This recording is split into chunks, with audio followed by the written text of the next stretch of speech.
Oke. Nah, kemudian kita akan cari tahu sebentar bagaimana itu yang dimaksud dengan rata-rata matematis ya, yang terbagi menjadi 4. Kemudian juga eh, kita juga bisa menghitung ya terkait dengan mediannya ya. Nah, itu terkait dengan posisi rata-rata ya. Dalam hal ini letak eh, apa namanya pusat data yang dinyatakan dalam rata-rata. Jadi ada median, modus, kuartil, desil, dan persentil. Nah, kemudian kita juga bisa melihat persebaran data ya, range-nya, varian, kemudian deviasi standar, kemudian juga bentuk distribusi data ya, kemencengannya bagaimana ya, ke kiri, ke kanan, atau simetris, kemudian juga momen, kemudian keruncingan ya. Jadi itulah kurang lebih yang akan kita bahas pada pertemuan hari ini. Nah, sekarang kita masuk kepada ukuran letak pusat data ya. Jadi ukuran pusat letak data merupakan metode untuk mengukur letak pusat sekumpulan data ya. Nah, ukuran letak data yang seringkali digunakan adalah rata-rata ya atau mean, atau bahasa Inggrisnya adalah average. Jadi makanya kenapa perhitungannya itu pakai rata-rata ya. Rata-rata matematis, rata-rata aritmatik, dan seterusnya. Kemudian demikian juga yang median ya, itu rata-rata ya. Karena memang ukuran letak data yang kita gunakan ini adalah yang dalam hal ini rata-rata ya, atau mean atau average-nya. Nah, kemudian yang pertama ya, tadi ya rata-rata matematis dalam hal ini yang pertama adalah rata-rata aritmatik ya. Nah, eh rata-rata aritmatik data tidak berkelompok. Jadi kita akan bahas satu persatu bagaimana rata-rata aritmatik data tidak berkelompok ya, dan juga bagaimana menghitung rata-rata aritmatik data berkelompok. Kalau data berkelompok itu mirip-mirip pekan lalu, artinya dia ada intervalnya ya, dia datanya berkelompok. Misalnya dari interval ini sampai interval ini berapa jumlah frekuensi data, interval ini sampai tadi berapa jumlah frekuensi data, itu adalah data berkelompok. Kalau misalnya datanya langsung disajikan satu-satu, itu adalah data tidak berkelompok ya.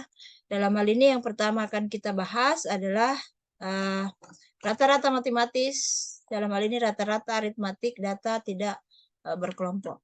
Nah, di sini kita lihat bahwa untuk menghitung rata-rata suatu populasi, kita menggunakan rumus mu sama dengan X1 ditambah dengan X2 ditambah X3 ditambah seterusnya sampai ditambah dengan Xn ya, dibagi dengan N ya. Jadi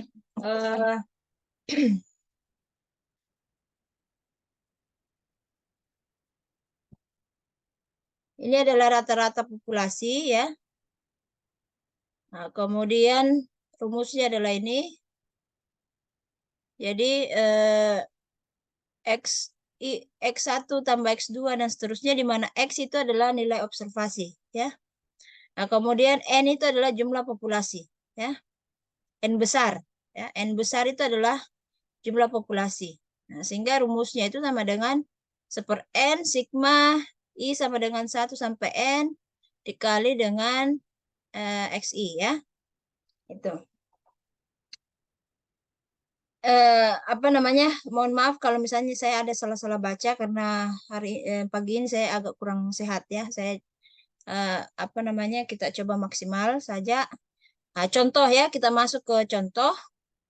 Data jumlah produk yang diiklankan TV nasional di TVRI, kemudian RCTI, SCTV, ANTV, TPI, Indosiar, Metro TV, Trans TV, Global TV, TV One, dan Trans pada bulan Januari 2013 masing-masing ya. Jadi TVRI 105 iklan, kemudian juga RCTI 175 iklan, SCTV 175 iklan, dan seterusnya.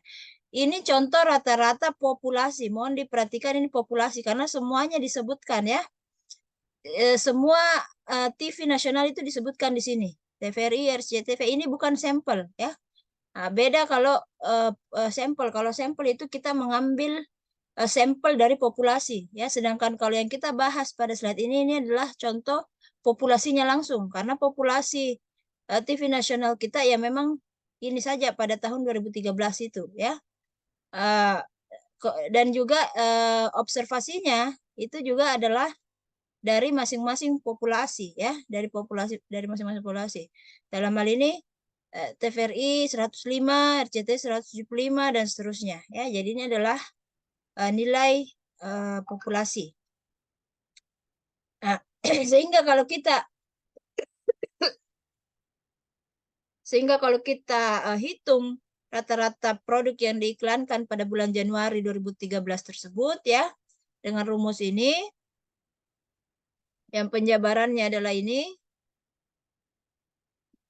nah, maka kita masukkan X1 itu adalah nilai observasi 1 ya, 105, X2, 175, X3, 175 dan seterusnya sampai Xn ya, sejumlah populasi ya. N itu adalah jumlah populasi. Kemudian dibagi dengan N besar ya.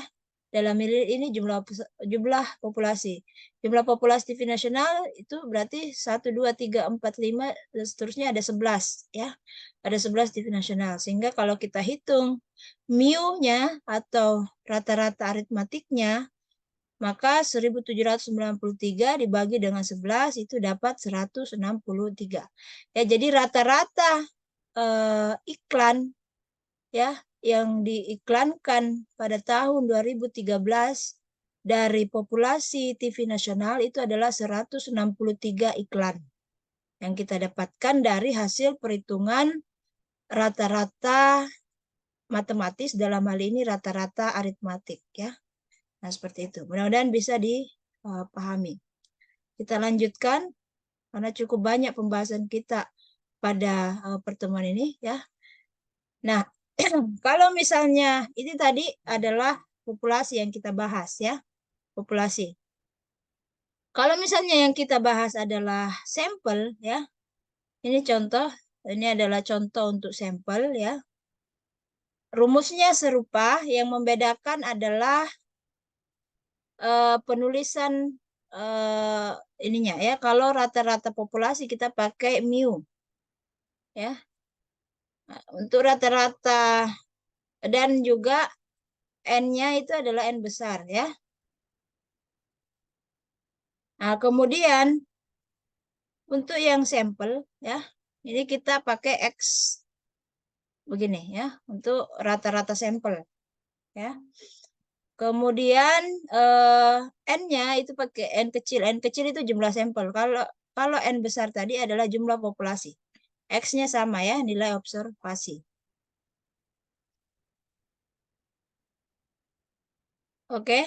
Nah, contoh sampel ya. Contoh sampel pengeluaran iklan juta per tahun dari sampel sebanyak 10 perusahaan. Nah, di sini ini adalah sampel ya. Sampelnya adalah 10 perusahaan ya.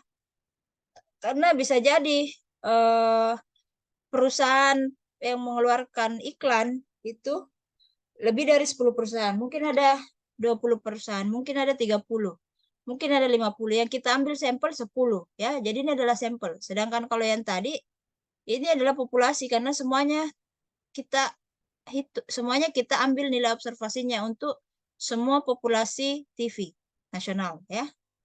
Nah, sedangkan ini adalah sampel. Kita hanya mengambil 10 perusahaan dari mungkin sekian banyak perusahaan ya pada tahun 2015 ya. Nah, jadi ini 10. Nilai apa? Jumlah sampelnya ini adalah 10 ya. 1 2 3 4 5 6 7 8 9 10 dengan nilai observasinya masing-masing adalah ini ya, 975, 1200 dan seterusnya. Diminta hitung rata-rata pengeluaran iklan. Nah, hitunglah rata-rata produk yang diiklankan pada bulan tersebut ya. Pada tahun 2015. Rumusnya kurang lebih sama ya. Hanya membedakan N besar, N kecil ya. Nah, jadi ini X1, X2 rumusnya adalah ini. Nah, X1, X2, dan seterusnya adalah nilai observasi, berarti 975, 1200, dan seterusnya. Dibagi dengan jumlah sampel, dalam hal ini 10 perusahaan ya. Nah, sehingga bisa dihitung 11.125 dibagi 10 adalah 1112,5 ya. Nah, ini adalah rata-rata pengeluaran iklan pada pada tahun 2015 dari 10 perusahaan ya, seperti itu. Nah, jadi itulah tadi menghitung rata-rata aritmatik dengan contoh populasi dan sampel.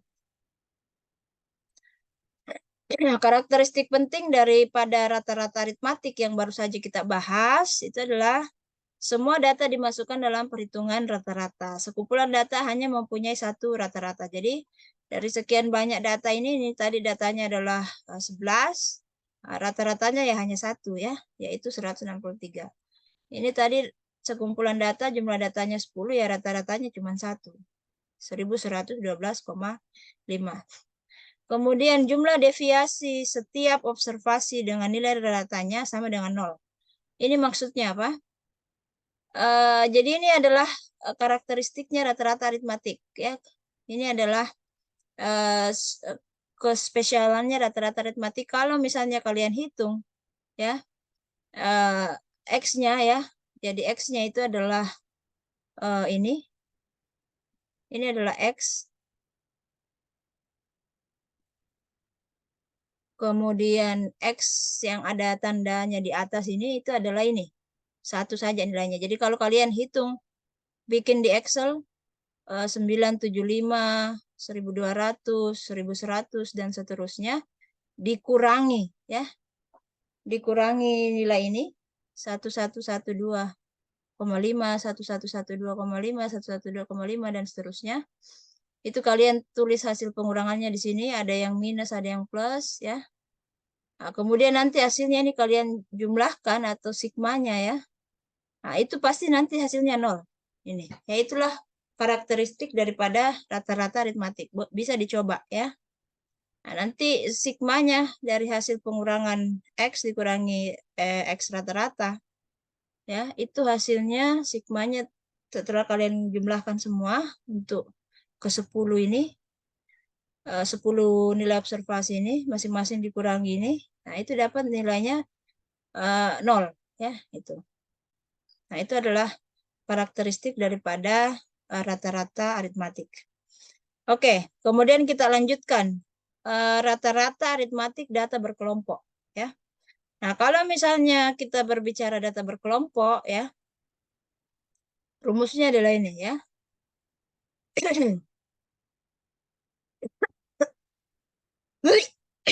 Jadi ini nilai X ini ya, itu adalah nilai observasi.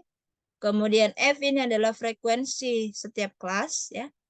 Kita sudah membahas pekan sebelumnya bagaimana yang dimaksud dengan frekuensi setiap kelas ya.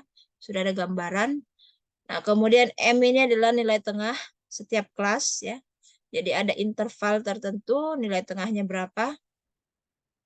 Kemudian D ini adalah deviasi rata-rata yang dipilih, dan N ini adalah jumlah total frekuensi ya. Nah, kalau kita lihat contohnya di sini ya, tabel distribusi pekerja berdasarkan umur ya. Nah, umur 20 sampai 24 ya, jadi ada interval kelas pertama ya, kelas kedua dan seterusnya, ini intervalnya. Kemudian frekuensinya masing-masing ya. Pekerja di umur yang berada di interval umur 20 sampai 24 itu ada 150 pekerja. Kemudian di umur 25 sampai 29 ada 10 pekerja dan seterusnya. Kemudian nilai tengah daripada interval ini adalah 20, 24, maka nilai tengahnya 22, 25, 29, 27 ya, dan seterusnya. Nah, kemudian kita lihat rumus ya. Rumus kan dia minta sigma F dikali M ya. Jadi frekuensi setiap kelas ini dikali dengan nilai tengah. Dapat ini. Demikian seterusnya sampai di bawah. Yang diminta adalah sigma, dihitung totalnya ya. Demikian juga frekuensi. Nah, kemudian dibagi dengan N. N ini adalah jumlah total frekuensi yang ini. Makanya dijumlahkan semua. Sehingga rata-rata data berkelompok itu adalah sigma dikali M, yaitu ini masuk ke sini ya. Kemudian total frekuensi ya, berarti jumlah frekuensi ini masuk ke sini ya. Nah, kemudian kita bisa dapatkan nilai rata-rata data berkelompok dalam hal ini usia ya, umur pekerja ya, itu berarti rata-rata umur pekerja itu adalah 35,02 ya. Seperti itu. Sekitar 35 tahun.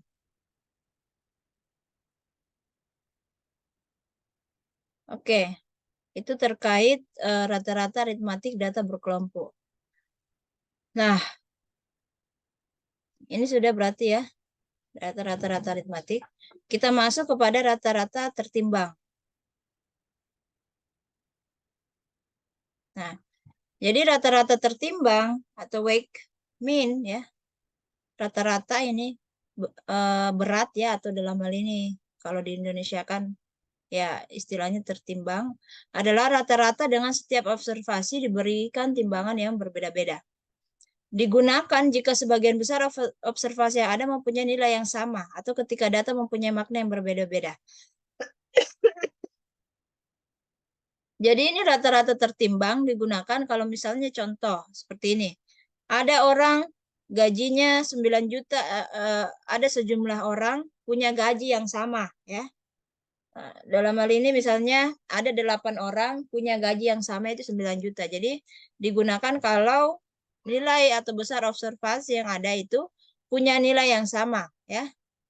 Sehingga dia bisa dimasukkan di dalam contoh perhitungan rata-rata tertimbang ini. Ya, jadi rumusnya rata-rata tertimbang adalah ini ya. X weight ya, dari kata weight ini. Jadi rata-rata tertimbang itu sama dengan X1 W1 ditambah X2 W2 dan seterusnya dibagi dengan N ya. Nah, W itu timbangan, X nilai observasi, N adalah jumlah jumlah sampel ya. Nah, contoh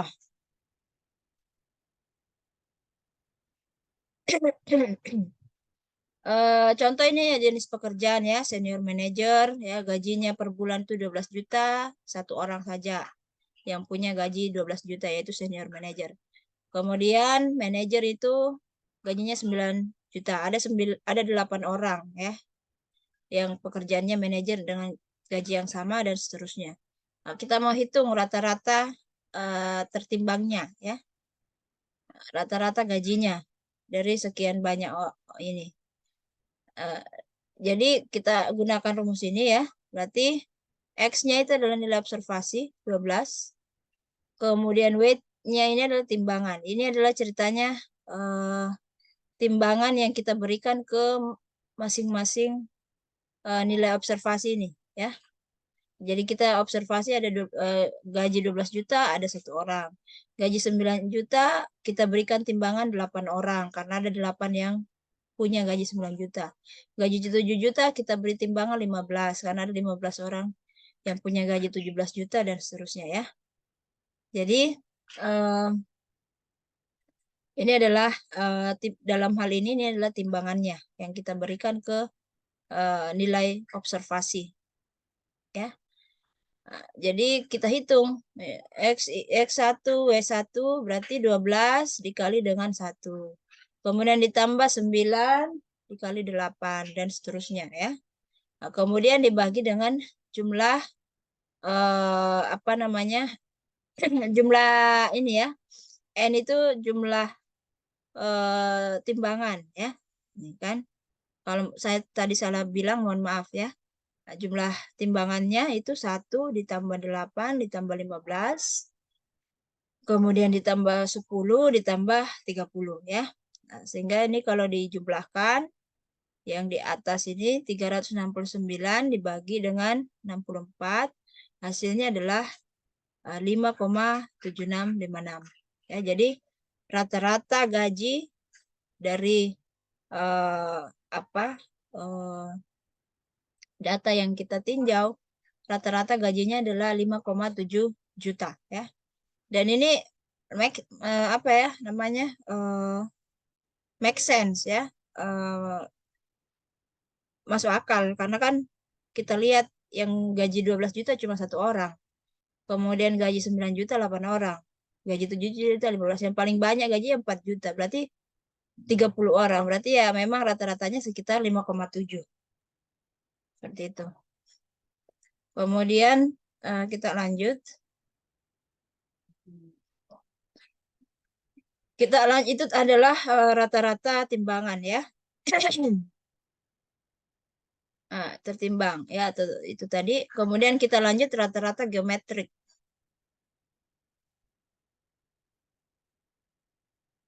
Nah, rata-rata geometrik ini kita gunakan kalau mengukur rata-rata data yang bersifat relatif ya, misalnya persentase, kemudian indeks, rasio, tingkat pertumbuhan dan lain sebagainya.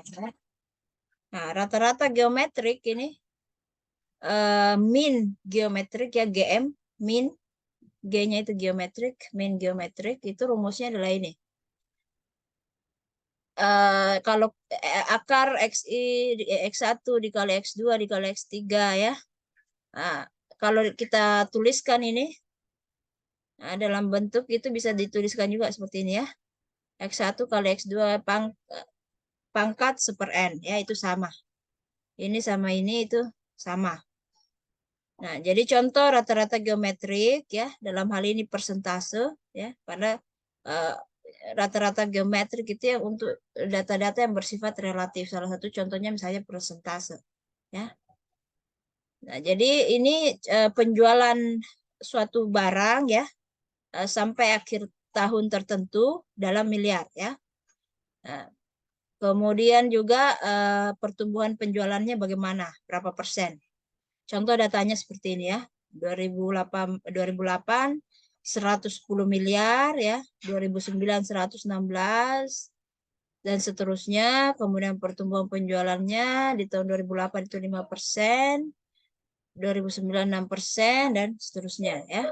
Nah, kalau kita hitung mean geometrik atau rata-rata geometriknya ya, X ini adalah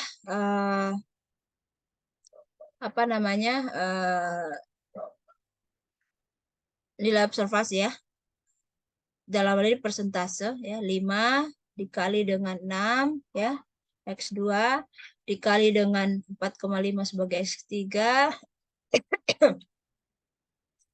Kemudian pangkat 1/5 karena ada 5 sampel ya. Ada 5 jumlah sampel, 1 2 3 4 5, ada 5 tahun ya. Jadi kita menyampel itu 5 tahun saja ya. Tapi kan ada mungkin tahun 2007 ke bawah dan 2012 ke atas, kita mengambil yang 5 tahun tertentu ya. Sehingga N-nya di sini adalah 5. Nah, itu kita hitung, maka kita dapatkan mean geometriknya atau rata-rata pertumbuhan penjualannya dalam hal ini itu adalah 6,23% ya. Seperti itu. Nah, kemudian berikutnya rata-rata harmoni ya.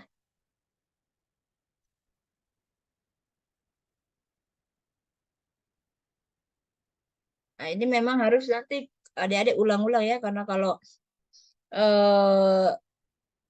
dibaca sekali ya takutnya dia tercampur-campur ya. Jadi silakan nanti diulang-ulangi, dipelajari bagaimana rata-rata aritmatik ya, kemudian juga tertimbang, kemudian geometrik, dan yang terakhir adalah harmoni. Jadi rata-rata harmoni digunakan untuk mengukur rata-rata dalam bentuk tingkat rate ya dan rasio. Jadi rata-rata harmoni tidak berkelompok yang pertama kita bahas. Nah, jadi ini HM ya, mean harmoni ya, harmoni mean atau mean harmoni, rata-rata harmoni. Rumusnya adalah N dibagi dengan sigma per X ya. Nah, contoh rata-rata harmoni data tidak berkelompok. Seorang analisis ingin mengetahui rata-rata rasio ya, keuntungan sebelum pajak terhadap total aset dari 5 perusahaan terbesar yang terdaftar di Bursa Efek Indonesia tahun 2020 ya. Ini sampel. Adapun datanya sebagai berikut. Nilai observasinya itu adalah 0,27 ya. Untuk ini 5 perusahaan ya. Ada 5 perusahaan yang kita sampel. 5 perusahaan terbesar. Dengan nilai observasi masing-masing itu 0,27. Ini adalah rasio keuntungan ya. Karena ini kalau kita bicara rasio ya atau rate itu rata-rata kita bisa pakai rata-rata harmoni ya. Jadi ini nilai observasi dari 5 perusahaan terbesar 0,207, 0,255 dan seterusnya. Nah, kita mau hitung mean harmoninya ya, harmoni mean dengan rumus ini ya. N itu jumlah sampel ya, 5 perusahaan dalam hal ini 5 ya. Kemudian seper X ya, seper nilai observasi 0,207 ditambah 0,25 dan seterusnya. Kemudian dijumlahkan sigmanya ya, dapat ini. Nah, kemudian 5 dibagi ini dapat 0,215. Jadi rasio keuntungan rata-rata dari 5 perusahaan terbesar sebelum pajak itu adalah ini 0,215 ya. Dari data observasi sampel yang kita ambil. Ini contoh data tidak berkelompok untuk rata-rata harmoni ya. Nah, di sini tidak ditampilkan bagaimana contoh rata-rata harmoni data berkelompok. Silakan adik-adik perkaya di luar daripada perkuliahan ini ya. Ya, jadi itu kira-kira untuk data rata-rata harmoni. Nah, sekarang kita masuk ke posisi rata-rata. Dalam hal ini kita akan bahas median, modus, kuartil, desil, dan persentil.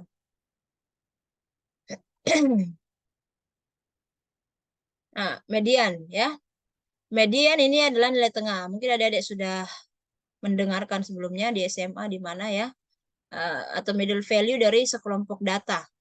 Karakteristik pentingnya itu adalah hanya ada satu angka median untuk sekelompok data. Jadi sekelompok data hanya ada satu angka mediannya ya. Ada satu angka median. Walaupun dia jumlah datanya ganjil. Kalau ganjil kan berarti memang ada satu nilai tengah ya.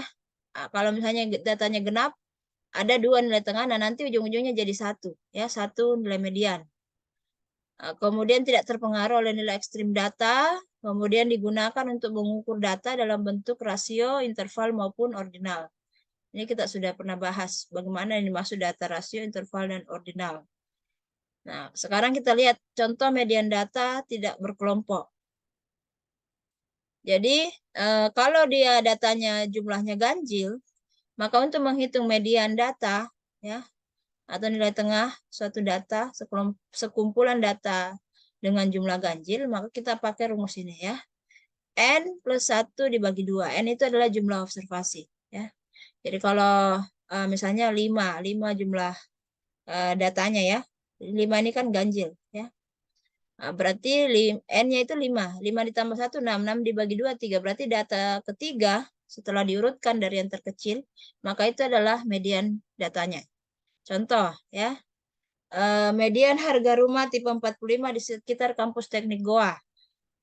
Ya, data yang kita kumpulkan ya, ada 5 sampel ya, 5 sampel harga rumah di sekitar kampus, 265 juta, 260 juta, 255, 250, dan 255 juta.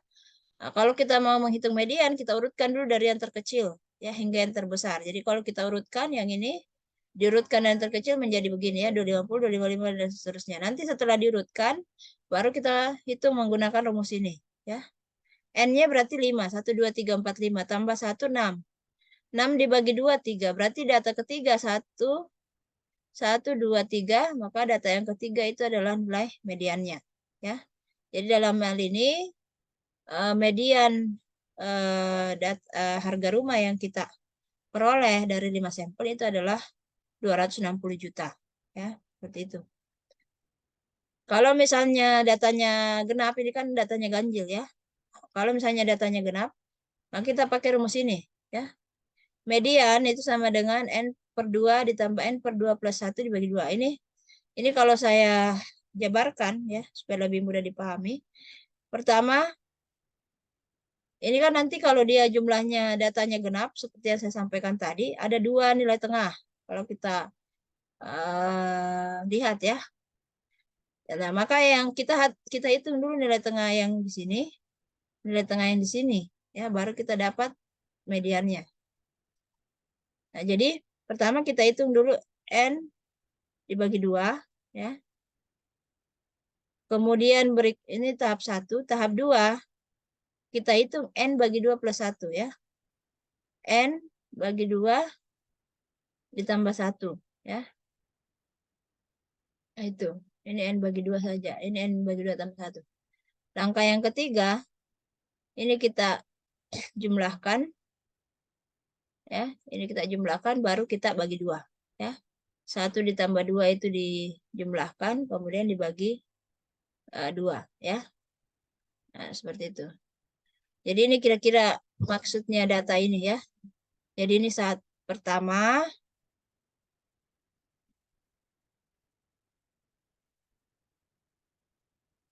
Jadi yang pertama itu kita hitung ini.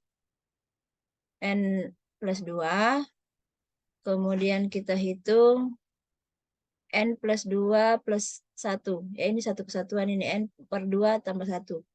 Nah, kemudian baru kita hitung dibagi 2 ya. Baru kita bagi 2. N itu adalah jumlah observasi ya. Contoh saja langsung.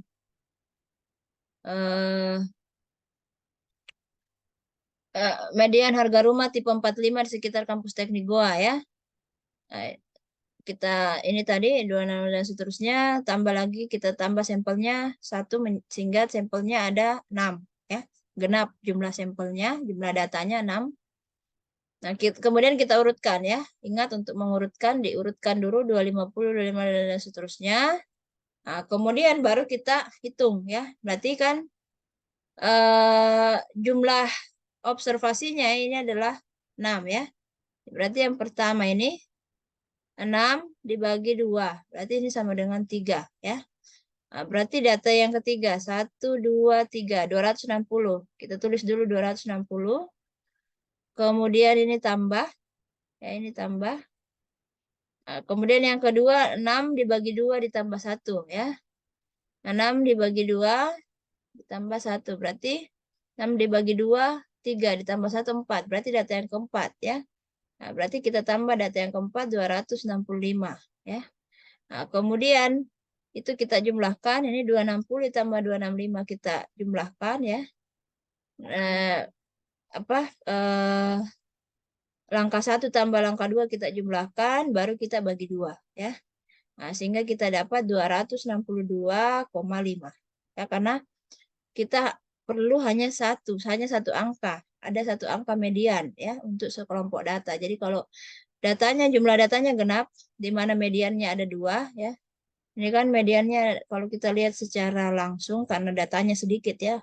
Ini karena datanya sedikit, kalau datanya banyak kan mungkin kita kesulitan. Kalau kita lihat secara langsung ya mediannya 2 ya. Nah, makanya itu kita harus jadikan satu median saja ya. Dengan rumus ini, langkah-langkah ini, kemudian kita bagi 2. Kalau tadi ini genap ya langsung kelihatan nilai tengahnya itu ya ini. 260 karena hanya 5 datanya ganjil ya. Seperti itu. Kalau genap kan ada 2. Berarti kita melalui rumus satu langkah ini.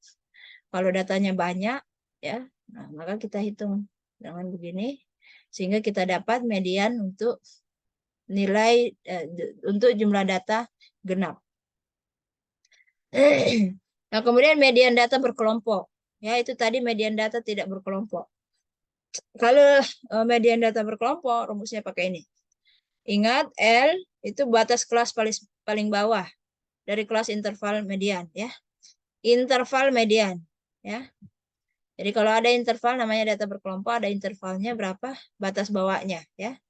Dari berapa sampai berapa, batas bawahnya itu L. Untuk kelas interval median. Nanti berarti kita cari dulu kelas mediannya, ya. Kelas mediannya yang mana? Kemudian di sini ada CF, ya. Ini tadi L, ya. CF itu frekuensi kumulatif, ya. Frekuensi kumulatif. Berarti kan kita harus hitung dulu frekuensi kumulatif. Pekan lalu, ya, pertemuan 2 saya sudah mengajarkan bagaimana menghitung frekuensi kumulatif, ya. Dari kelas sebelum interval median, ya. Ini. Dari kelas sebelum interval median. Kemudian F, ya. Itu adalah frekuensi kelas median. Frekuensinya kelas median, ya. Nah, jadi kita akan banyak fokus di kelas median, ya. Karena ada beberapa kelas, ya. Ya, di sini yang mana kelas mediannya itu yang akan kita banyak fokus di situ. Kemudian H itu adalah lebar interval kelas median. N adalah jumlah observasi. Kita lihat contohnya. Ini adalah contoh data berkelompok yang akan kita hitung mediannya. Nah, jadi contoh, ya. Waktu tempuh 55 sampai 59 menit itu ada 5 flight, 5 pesawat yang menempuh waktu tempuh 55 sampai 59 menit. Kemudian 60 sampai 64 menit ada 15 flight dan seterusnya, ya. Kemudian frekuensi kumulatifnya, ya. Ingat ini 5, kemudian 5 tambah 15 20, ya.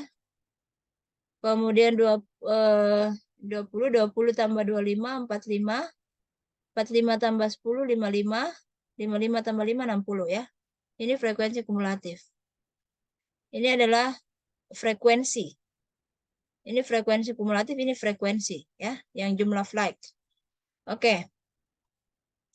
Median kelasnya, ya. Itu karena jumlah frekuensinya 60. Itu kemudian kita bagi 2 saja, ya. Dapat 30, ya. Jadi di mana di mana frekuensinya sekitar 30? Ini berarti 5 tambah 15 20, ya. 20 tambah 25 45, ya, berarti di sekitar sini, ya. Berarti sehingga median data terletak pada observasi ke-30, ya. Nah, dalam hal itu median kelasnya adalah ini, ya. Yang terletak pada interval 65 sampai 69, ya. 65 sampai 69. Disitulah interval median, ya. Nah, sehingga kalau kita sudah tetapkan itu, kita hitunglah median data berkelompoknya dengan menggunakan rumus yang di atas itu, yang ini. Nah, ini. Jadi, L-nya itu adalah batas bawah. Batas bawah kelas interval median, ya. Berarti ini 65. Nah, kita masukkan 65. Kemudian N adalah jumlah observasi. Dalam hal ini jumlah yang kita observasi itu adalah 60 flight, ya, 60 pesawat. Kita isi 60 untuk N-nya, bagi 2. Dikurangi CF. CF ini adalah frekuensi kumulatif dari kelas sebelum interval median. Jadi frekuensi kumulatifnya sebelum ini, ya berarti ini saja, 5 tambah 20, 25, ya. Nah, ini adalah frekuensi kumulatif sebelum kelas median. Ya, jadi kita, frekuensi kumulatif sebelum kelas median, ya. Berarti yang ini saja, ini kan sudah kumulatif, ya. Ini sudah frekuensi kumulatif. Kalau 5 tambah 15 itu tadi maksud saya, cuman saya salah tanda di tabel ini, ya. Frekuensi itu 5 tambah 15, atau kalau frekuensi kumulatif sebelum median kelas itu adalah 20, ya. Nah, jadi CF-nya 20, kemudian frekuensinya frekuensi pada kelas median, ya.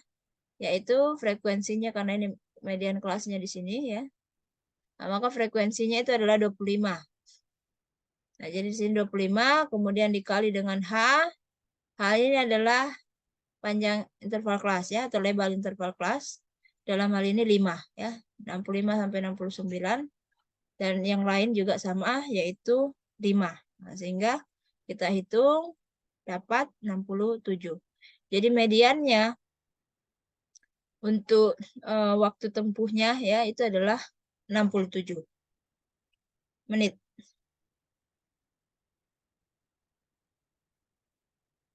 Nah, kemudian modus masih ada 3 menit ya. Nanti materi yang tidak sempat saya sampaikan lagi melalui video. Tapi saya tidak janji bisa memberikan videonya hari ini ya karena kondisi kesehatan ya mungkin besok atau besoknya. Nah, sekarang kita masuk modus ya. Modus ini merupakan nilai yang seringkali muncul di dalam sebuah observasi. Jadi seringkali muncul ini kata kuncinya modus ya. Jadi ada observasi kita lakukan banyak, data kita dapat. Nah, data apa namanya? Kecenderungan data yang seringkali muncul ya. Itulah modus ya. Modus sama dengan median tidak terpengaruh oleh nilai ekstrim di dalam observasi. Kelemahan modus sebagai pusat data itu adalah ada beberapa kelemahannya ya. Jika data tidak ada nilai yang sama maka tidak ada modus ya. Karena modus itu kalau ada data yang sering muncul sama ya. Jadi kalau ada data yang tidak sama ya maka ya tidak ada modusnya. Nah, kemudian kesulitan menentukan modus bila mempunyai 2 modus atau lebih. Maksudnya bagaimana? Mungkin ada data yang sering kali muncul, ya data yang sama, yang sering muncul, tapi data itu nilainya sama. Misalnya 55 ya, sering muncul itu 55. Kemudian sering juga muncul nilai 70 ya. Dan ternyata kalau kita hitung jumlahnya sama, berarti ada 2 modus. Nah, itu tentu kita kesulitan menentukan modusnya yang mana ya.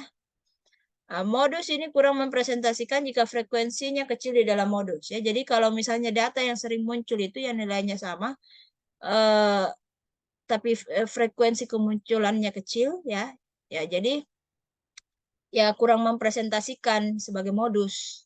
Nah, itu yang C ini ya. Kemudian yang keempat, jika distribusi data tidak merata, ya, modus kurang mewakili pusat dari data. Ya, jadi kalau distribusi datanya random, tidak merata, ya, jadi mau dicari modusnya, dapat modusnya juga ya kurang mewakili pusat daripada data. Contoh langsung kita masuk, ya. Jadi kita selesaikan dulu modus, baru kita akhiri perkuliahan kita. Modus data tidak berkelompok. Contohnya ya, ujian statistika 65 mahasiswa teknik sipil, itu ini ya, ada 50, 55, ini jumlahnya 65 ya. Sampai ada yang dapat 98. Pertanyaannya, berapa nilai modusnya? Ya. Nah, kalau kita lihat yang sering muncul nilai itu ya. Ini kan kalau kita lihat 59 cuma 3 kali. 60 cuma 2 kali, 63 2 kali, 64 2 kali. 66 2 kali, yang lainnya sekali-sekali, satu kali saja muncul. 68 3 kali. Pas kita lihat 70, banyak sekali 70 ini. 1 2 3 4 5 6 7 8 ya, ada 8 kali muncul. Yang lainnya itu paling 2 3 kali munculnya. Nah, sehingga modusnya ya 70 karena dia nilainya yang nilai sama yang sering kali muncul. Nah, dalam hal ini frekuensi kemunculannya itu sampai 8 kali. Ya berarti modus nilai ujian statika 65 mahasiswa itu adalah 70. Seperti itu ya. Nah, itu tadi kalau misalnya ada nilainya yang sama, muncul sama-sama 8 kali, ya kita bingung modusnya yang mana. Misalnya nilai 70 muncul 8 kali. Nilai 75 muncul juga 8 kali. Ya, berarti nanti kita bingung. Makanya kelemahan modus salah satunya adalah kesulitan menentukan modus kalau punya 2 modus atau lebih. Ya. Jadi ya inilah modus. Makanya modus apa lebih jarang kita gunakan ya. Kemudian modus data berkelompok ya. Contoh ini ya, ada flight tadi sama ya. Waktu tempuhnya ada segini, ada 60 flight yang kita observasi. Modus kelasnya di sini ya. Di tengah ini nilai modusnya. Kemudian kita hitung ya, L itu batas paling bawah kelas interval modus sama. Kemudian FM frekuensi kelas interval kelas modus ya. FM-1 frekuensi kelas sebelum interval kelas modus ya. FM-1 sama FM plus 1 itu setelah kelas modus. H sama lebar interval ya. Kita langsung coba. FM ya, L dulu, L kita masukkan batas bawah kelas modus 65, masuk 65. Kemudian FM frekuensi kelas interval kelas modus ya, frekuensinya berarti 25, kelas modus itu 25 frekuensinya. Kemudian dikurangi FM-1. FM-1 adalah frekuensi kelas sebelum interval kelas modus. Sebelum kelas modus frekuensinya ya 15 ya, kurangi 15. Dibagi 2, FM-nya tadi 25, 2 kali 25 dikurangi FM-1-nya 15, kemudian ditambah FM plus 1. FM plus 1-nya frekuensi setelah kelas modul dalam hal ini 10. Kemudian dikali dengan interval, lebar interval kelas modus 5, dapat 65,9091 ya modusnya. Seperti ini. Jadi yang nilai yang sering muncul ya itu berarti 65 ya, 90. Mungkin ada berapa flight yang sama-sama waktu tempuhnya 65,9 sekian ya. Itu. Karena modus adalah nilai yang paling sering muncul ya. Nah, kalau ini tadi kan nilai yang paling kita tentukan modusnya karena yang paling sering muncul frekuensinya itu yang terbanyak yaitu 25. Nah, itu. Jadi, oke, kita akhiri dulu kuliah kita karena waktunya sudah habis. Nanti saya lanjutkan untuk kuartil, desil, persentil masing-masing. Kemudian hubungan rata-rata median modus. Nah, sudah. Sisa 2 ya. Sisa 2 slide saja. Saya mau tanya, ada kuliah ya setelah ini? Halo?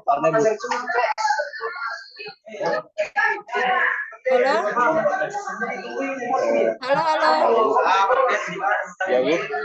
Ada kuliah setelah ini atau kita lanjutkan yang 2 slide terakhir? Ada, Bu. Kakak senior mau masuk kelas.